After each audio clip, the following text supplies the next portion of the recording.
Present indefinite tense के सभी positive और नेगेटिव सेंटेंसेस को पढ़ने के बाद अब बारी आती है हमारी इंटारोगेटिव सेंटेंसेस की। ये इंटारोगेटिव सेंटेंसेस को मैंने दो पार्ट्स में डिवाइड किया है। पहला है फर्स्ट टाइप, जिसमें क्या से आरंभ होने वाले वाक्य होते हैं।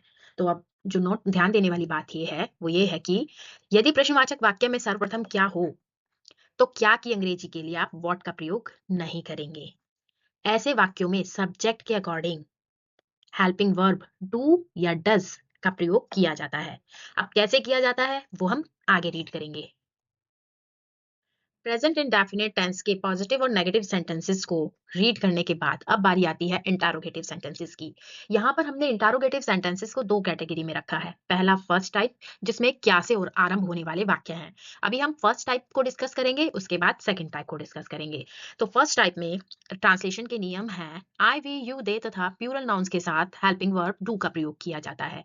आप बच्चों ध्यान दो, याद रखने के लिए ये वाली बात बता रही हूँ कि नेगेटिव सेंटेंस में आई वी यू दे तथा प्लूरल नाउन्स के साथ डू नॉट लगाते हैं, और जब हम इंटारोगेटिव सेंटेंस बनाते हैं तो केवल डू का प्रयोग करते हैं। अब इसे कुछ एग्जाम्पल से समझते हैं। जैसे, क्या तुम प्रतिदिन स्कूल जाते हो, क्या वे तुम्हें परेशान करते हैं। तो ये क्या से आरंभ हो रहे हैं दोनों वाक्य। ठीक है, जब हम इसको ट्रांसलेट करेंगे तो वो बन जाएंगे do you go to school daily.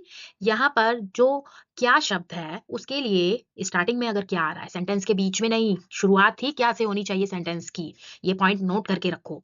तो उसके लिए हमने आई वी यू दे अगर आ रहा है आपका सब्जेक्ट, तो यहाँ पर यू हमारा सब्जेक्ट आ रहा है, तो हमने उससे पहले क्या लगाया, हमने उससे पहले डू का प्रयोग किया। उसके बाद फिर सब्जेक्ट लिखा, वर्ब की फर्स्ट फॉर्म लगाई, और उसके बाद हमारा ऑब्जेक्ट लिखा। क्लियर। अब सेकंड सेंटेंस देखते हैं। क्या वे तुम्हें परेशान करते हैं। वाक्य हमारा क्या से ही स्टार्ट हो रहा है, ध्यान देना। ठीक। और वे की इंग्लिश क्या होती है, दे। वे हमारा क्या है, सब्जेक्ट है। तो डू दे टीज यू। तो यहाँ पर हमने जो डू है उसके साथ सब्जेक्ट लिखा, फिर वर्ब की फर्स्ट फॉर्म का इस्तेमाल किया, और उसके बाद ऑब्जेक्ट लिखा। क्लियर। हमारा दूसरा नियम कहता है ही शी इट तथा सिंगुलर नाउन्स के साथ सहायक क्रिया डज का प्रयोग किया जाता है। नेगेटिव में हमने ही शी इट और सिंगुलर नाउन्स के साथ क्या लगाया था, डज नॉट। और यहाँ पर जो इंटरोगेटिव सेंटेंस हैं उनमें हम क्या लगाएंगे, डज। ठीक है, एग्जांपल्स देखते हैं। क्या वह चावल खाता है, क्या वह फल नहीं खाती है। तो ये दोनों सेंटेंसेस हमारे क्या से स्टार्ट हो रहे हैं। तो हमें जो क्या है वो शब्द के लिए डू या डज का प्रयोग करना है, लेकिन अकॉर्डिंग टू अवर सब्जेक्ट। हमारा सब्जेक्ट क्या है, वह की अंग्रेजी क्या है, ही। तो ही के साथ क्या लगाना है, डज, और वर्ब की फर्स्ट फॉर्म। तो हमारी ट्रांसलेशन क्या बनेगी, डज ही ईट राइस, और देन क्वेश्चन मार्क। हमेशा याद रखना, नेगेटिव सेंटेंस अगर सही भी होगा ना तो आपको कभी नंबर नहीं मिलेंगे अगर आप क्वेश्चन मार्क नहीं लगाओगे। तो क्वेश्चन मार्क लगाना है। दूसरा सेंटेंस, क्या वह फल नहीं खाती है, does she not eat fruits. तो शी क्या है, हमारा सिंगुलर नाउन है, तो उसके साथ डज का प्रयोग किया गया। और क्योंकि ये एक नेगेटिव सेंटेंस भी है, इसलिए सब्जेक्ट के तुरंत बाद हमने नॉट लिखा, उसके बाद फिर हमने वर्ब की फर्स्ट फॉर्म लिखी। अब बच्चों यहाँ पर ना थोड़ा कंफ्यूज मत होना कि ये नॉट को कैसे लिखें, वर्ब से पहले लिखें, सब्जेक्ट के बाद लिखें, कैसे लिखें। अभी आगे स्ट्रक्चर बनाएंगे, सिर्फ आप स्ट्रक्चर को अपने माइंड में रखना और उसे अच्छे से याद करना, ये सारी चीजें उसी से क्लियर हो जाएंगी। सिर्फ अभी इतना याद रखना है कि सिंगुलर के साथ और ही शी इट, ये जो हमारी सब्जेक्ट होता है, इसके साथ डज लगाना है और वर्ब की फर्स्ट फॉर्म आएगी। ये नॉट को कहाँ सेट करना है, कहाँ नहीं करना, वो स्ट्रक्चर आपको अपने आप क्लियर कर देगा। हमने पहले भी पढ़ा था कि कभी नहीं के लिए नेवर का प्रयोग किया जाता है। अब इसे एग्जांपल से यहाँ पर भी समझ लेते हैं। क्या अमित कभी झूठ नहीं बोलता, ये एक इंटारोगेटिव सेंटेंस भी है और इसमें नेवर भी आएगा, कभी नहीं भी आया हुआ है, तो हम इसको ट्रांसलेट करेंगे डज। क्योंकि अमित क्या है, अमित सिंगुलर नाउन है, तो अमित के अकॉर्डिंग हमने यहाँ डज का प्रयोग किया और कभी नहीं के लिए नेवर लिखा, और वर्ब की फर्स्ट फॉर्म टेल का यूज किया। तो हमारा सेंटेंस बन गया, does Amit never tell a lie. अब इसके स्ट्रक्चर को अच्छे से समझते हैं। आई वी यू दे तथा प्लूरल नाउन्स के साथ हमेशा जो हमारा सेंटेंस का स्ट्रक्चर बनेगा वो बनेगा डू। डू का प्रयोग किसके अकॉर्डिंग करना है, हमारे subject I we you they तथा प्लूरल नाउन्स के अकॉर्डिंग डू का प्रयोग करना है। फिर सब्जेक्ट लिखेंगे, सब्जेक्ट के तुरंत बाद अगर आपके सेंटेंस में नकारात्मक वाक्य भी मिला हुआ है, यानी कि वो नेगेटिव सेंटेंस भी है, तो नॉट का प्रयोग करेंगे, अदरवाइज नहीं करेंगे। अदरवाइज हम क्या करेंगे, सब्जेक्ट के साथ वर्ब की फर्स्ट फॉर्म लिखेंगे। अगर उसमें नहीं शब्द आया हुआ है आपके इंटरोगेटिव सेंटेंस में, तो सब्जेक्ट और वर्ब के बीच में नॉट लिखेंगे। Clear? Do plus subject plus not plus verb की first form plus object. Second case देखते हैं, ही शी इट तथा सिंगुलर नाउन्स के साथ। आपको पता ही है सब्जेक्ट के अकॉर्डिंग डज का प्रयोग करना है। डज प्लस सब्जेक्ट आ गया हमारा, जो भी है ही शी इट या सिंगुलर नाउन, प्लस अगर सेंटेंस में नेगेटिव शब्द है, वो नकारात्मक सेंटेंस भी है, तो सब्जेक्ट के तुरंत बाद नॉट लिखेंगे, अदरवाइज वर्ब की फर्स्ट फॉर्म को लिखेंगे। और नॉट शब्द है तो नॉट के बाद वर्ब की फर्स्ट फॉर्म को लिखना है और देन ऑब्जेक्ट। ये स्ट्रक्चर आप अपने माइंड में अच्छे से क्लियर कर लो, आपको कभी भी टेंस को ट्रांसलेट करने में कोई भी प्रॉब्लम नहीं आएगी। अब बारी आती है इंटारोगेटिव सेंटेंसेस के सेकंड टाइप की, जो कि WH टाइप क्वेश्चंस होते हैं। इसके ट्रांसलेशन के नियम को देखते हैं। यदि प्रश्नवाचक में प्रश्नक शब्द क्या, क्यों, कैसे, कब, कहाँ का प्रयोग वाक्य के बीच में आ रहा है, तो इसके लिए शब्दानुसार व्हाट, व्हाई, हाउ, व्हेन का प्रयोग सर्वप्रथम कीजिए। और उसके बाद क्या करेंगे, हम फर्स्ट टाइप के वाक्यों के नियमों का ही पालन करेंगे। यानी कि जैसे हमने फर्स्ट टाइप के इंटारोगेटिव सेंटेंसेस को ट्रांसलेट किया था, सेम टाइप से ही ट्रांसलेट करेंगे। लेकिन अगर सेंटेंस के बीच में WH टाइप वर्ड आ रहा है, जैसे क्या, क्यों, कब, कैसे, व्हाट, व्हेन, हाउ, तो पहले हम इनकी इंग्लिश लिखेंगे। WH टाइप इंटारोगेटिव सेंटेंसेस को हम कुछ मॉडल सेंटेंसेस की मदद से समझते हैं। जैसे तुम अब क्या खाते हो, वह अब कहाँ जाता है, वह कब सोती है, यह बच्चा अब क्यों रोता है। आपने इन सभी सेंटेंसेस में नोट किया कि क्या, कहाँ, कब और क्यों, ये शब्द सेंटेंस के बीच में आ रहे हैं। तो अब जब हम इसको इंग्लिश में ट्रांसलेट करते हैं, तो हम क्या लिखेंगे, हम सबसे पहले जो हमारा प्रश्नवाचक शब्द है, जो सेंटेंस के बीच में लिखा हुआ है, उसकी इंग्लिश लिखेंगे। तो ये जो सेंटेंस है, तुम अब क्या खाते हो, इसमें हम क्या शब्द की इंग्लिश, व्हाट को सबसे पहले लिखेंगे। और बाकी जो हम सेंटेंस बना रहे हैं, वो फर्स्ट टाइप से ही मैच कर रहा है। यानी कि जैसे हमने इंटारोगेटिव सेंटेंसेस के फर्स्ट टाइप में सेंटेंस बनाए थे, सेम टाइप से बनेगा। तो व्हाट के बाद हमने डू लिखा, डू किसके अकॉर्डिंग लिखा, डू हमने अपने सब्जेक्ट के अकॉर्डिंग लिखा है, और फिर वर्ब की फर्स्ट फॉर्म लगाई है। तो हमारा सेंटेंस बन गया, what do you eat now. दूसरा सेंटेंस देखते हैं, वह अब कहाँ जाता है। तो कहाँ में हमने वेयर की इंग्लिश पहले लिख ली, उसके बाद अपने सब्जेक्ट ही के अकॉर्डिंग हमने डज का प्रयोग किया है, और उसके बाद वर्ब की फर्स्ट फॉर्म लगाई है। Clear? Where does he go now, और देन क्वेश्चन मार्क। वह कब सोती है, तो यहाँ पर हमने व्हेन की इंग्लिश पहले लिखी, कब के लिए व्हेन आता है, उसके बाद हमारा सब्जेक्ट शी है, वह लड़की है ना, लड़की के लिए इस्तेमाल हो रहा है, तो शी आ गया। तो शी के अकॉर्डिंग हमने डज का प्रयोग किया, और फिर हमने वर्ब की फर्स्ट फॉर्म लगाई, और देन क्वेश्चन मार्क। तो हमारा सेंटेंस बन गया, व्हेन डज शी स्लीप। यह बच्चा अब क्यों रोता है, तो क्यों की इंग्लिश होती है व्हाई। हमारा सब्जेक्ट क्या है, दिस चाइल्ड, यह बच्चा। तो यह बच्चा, तो इसके अकॉर्डिंग हम डू या डज का प्रयोग करेंगे, क्योंकि ये एक सिंगुलर नाउन है, तो इसके अकॉर्डिंग हमने डज लगाया, देन वर्ब की फर्स्ट फॉर्म, और देन नाउ, और देन क्वेश्चन मार्क। तो हमारा सेंटेंस बना, why does this child weep now. Confuse नहीं होना, स्ट्रक्चर है हमारे पास हमारी हर प्रॉब्लम को सॉल्व करने के लिए। अब हम दूसरे नियम को देखते हैं। दूसरा नियम कहता है, विच और हुज वाले जो सेंटेंसेस होते हैं, वो अपने आप में ना आपको एक सिलेक्शन डिफाइन करते हैं। विच, हुज में सिलेक्शन प्रकट होती है। जैसे शीला कौन सा विषय नहीं पढ़ना चाहती, तो इसमें ये सिलेक्शन दिखा रहा है, ये सेंटेंस को पढ़कर पता चल रहा है कि शीला को सिलेक्शन करना है, सेलेक्ट करना है।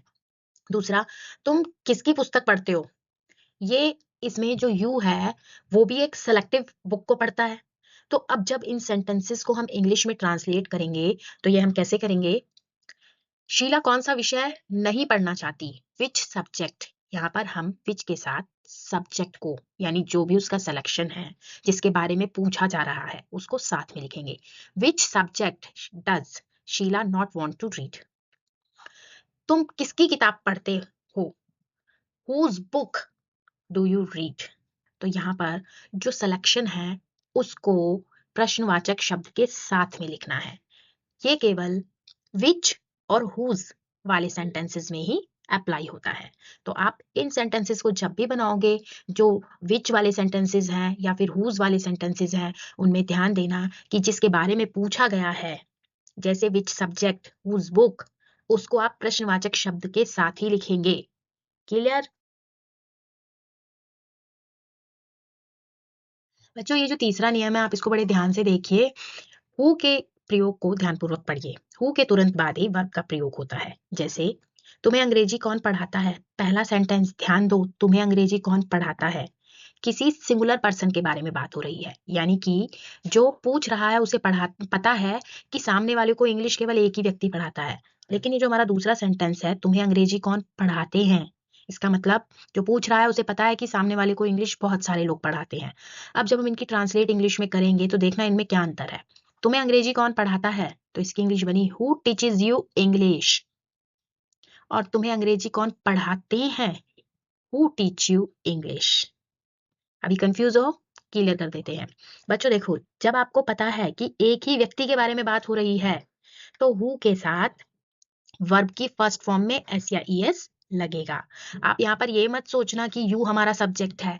यू हमारा सब्जेक्ट यहाँ पर नहीं है, हमारा सब्जेक्ट हु है। ठीक है, हु अगर एक व्यक्ति के बारे में बात करता है तो वर्ब की फर्स्ट फॉर्म में एस या ईएस लगेगा, और अगर एक से ज्यादा व्यक्तियों के बारे में बात करता है तो वर्ब की फर्स्ट फॉर्म में प्रेजेंट इंडेफिनिट टेंस के रूल्स के अकॉर्डिंग एस या ईएस नहीं लगेगा। ये चीज आप गांठ बांध लो, कभी भी कंफ्यूज नहीं होना। किताब में भी कहीं पर आपको यू के साथ एस लगा हुआ मिलेगा और कहीं पर हटा हुआ मिलेगा, तो आप ये चीज दिमाग में सेट कर लो कि अगर एक से ज्यादा व्यक्तियों के बारे में हु बात कर रहा है या बता रहा है तो वहां एस या ईएस लगेगा। और केवल अगर कहीं पर सिंगुलर है, सॉरी, अगर केवल प्लूरल के बारे में बात कर रहा है यानी कि बहुत सारे लोगों के बारे में बात कर रहा है तो वहां पर एस या एस नहीं लगेगा। आपको पता है ना, सिंगुलर के साथ वर्ब की फर्स्ट फॉर्म में एस या एस लगाते हैं और प्लूरल के साथ नहीं लगाते हैं। अब ये जो हमारा सेकंड सेंटेंस है, तुम्हें अंग्रेजी कौन पढ़ाते हैं, यहाँ पर बहुत सारे लोगों के बारे में बात हो रही है, इसलिए हमने वर्ब की फर्स्ट फॉर्म में एस या एस नहीं लगाया। लेकिन ऊपर वाले सेंटेंस में केवल एक ही व्यक्ति के बारे में बात हो रही है, हु टीच यू इंग्लिश, तुम्हें इंग्लिश कौन पढ़ाता है, इसलिए वर्ब की फर्स्ट फॉर्म में एस या ईएस को हमने लगाया है। एक बार दोबारा बता रही हूँ कि यू यहाँ पर सब्जेक्ट नहीं है, सब्जेक्ट हमारा इस जगह पर हु है। क्लियर है? तो कभी भी इस टाइप के सेंटेंसेस में कंफ्यूज नहीं होना। लेकिन बच्चों एक बारी क्या होता है, एक बारी कई बारी क्या होता है कि हम लोग जब इंग्लिश बोलते हैं ना तो हम रिस्पेक्ट देने के लिए भी ना, तुम्हें अंग्रेजी कौन पढ़ाते हैं, ठीक है, रिस्पेक्ट देने के लिए भी हैं शब्द का प्रयोग कर देते हैं। तो यहाँ पर आपको ध्यान रखना है कि ये जो है शब्द है ये प्लूरल की फॉर्म में इस्तेमाल किया गया है या फिर रिस्पेक्ट देने के लिए इस्तेमाल किया गया है। अगर ये रिस्पेक्ट देने के लिए इस्तेमाल किया गया है तो हु टीचेज यू आएगा, और अगर ये प्लूरल की फॉर्म में इस्तेमाल किया गया है यानी कि आपको पता है कि इसको इंग्लिश बहुत सारे लोग पढ़ाते हैं तो वर्ब की फर्स्ट फॉर्म ही लिखेंगे। क्लियर? और सबसे ज्यादा इंपॉर्टेंट बात लास्ट में ये कि प्रश्नवाचक वाक्य के अंत में प्रश्न सूचक चिन्ह का प्रयोग किया जाना मैंडेटरी है, वरना आपको मार्क्स नहीं मिलेंगे, क्योंकि वो फिर प्रश्न की कैटेगरी में नहीं आएगा भले ही आपने आंसर सही लिखा हो। चलिए अब एक नजर इसके स्ट्रक्चर पर भी डाल लेते हैं। आई वी यू दे तथा प्लूरल नाउन्स के साथ अगर आपका ये सभी प्लूरल नाउन सब्जेक्ट हैं तो आपका स्ट्रक्चर क्या बनेगा, डब्ल्यू एच टाइप वर्ड आप सबसे पहले लिखोगे, फिर आप डू लगाओगे अपने सब्जेक्ट के according, I we you they और प्लूरल के अकॉर्डिंग। उसके बाद अगर सेंटेंस में नॉट शब्द का प्रयोग किया गया है तो नॉट की इंग्लिश लिखनी है, फिर वर्ब की फर्स्ट फॉर्म और देन ऑब्जेक्ट। सेकेंड टाइप देखते हैं, ही शी इट तथा सिमिलर नाउन्स के साथ अगर ये सब हमारा सब्जेक्ट है तो डब्ल्यू एच टाइप वर्ड पहले लिखोगे, फिर डज का प्रयोग करोगे अपने सब्जेक्ट को देखते हुए। नॉट है तो सब्जेक्ट के ठीक बाद नॉट की इंग्लिश लिखोगे, नॉट की इंग्लिश तो नॉट ही होती है, नकारात्मक शब्द है तो उसकी इंग्लिश लिखेंगे not. Then verbs first form, verb की फर्स्ट फॉर्म लिखेंगे और फिर ऑब्जेक्ट लिखेंगे। ये आपका डब्ल्यू एच टाइप क्वेश्चंस का स्ट्रक्चर है, आप इसको बड़े ध्यान से अच्छे से समझो, सारी चीजें इसी के ऊपर बेस्ड है। अब जब हमने प्रेजेंट इंडेफिनिट टेंस को अच्छे से समझ लिया है और उसके सारे सेंटेंसेस के रूल्स भी क्लियर कर लिए हैं तो अब बारी आती है प्रैक्टिस एक्सरसाइज की। बच्चों यहाँ पर मैंने affirmative sentences, negative sentences, interrogative sentences और मिसलेनियस सेंटेंसेस की ये एक प्रैक्टिस एक्सरसाइज बनाई है। आप यहाँ से वीडियो को पॉज करके या थोड़ा आगे पीछे करके इस एक्सरसाइज को सॉल्व कर सकते हैं। और ये उसकी आंसर शीट है जो कि अफर्मेटिव सेंटेंसेस और नेगेटिव सेंटेंसेस की एक साथ है, इंटरोगेटिव सेंटेंसेस और मिसलेनियस सेंटेंसेस की आंसर शीट एक साथ दी हुई है। अगर आपको वीडियो जरा भी अच्छा लगा है तो प्लीज लाइक, शेयर और सब्सक्राइब किए बिना मत जाना। मिलते हैं किसी नए टॉपिक के साथ नेक्स्ट वीडियो में।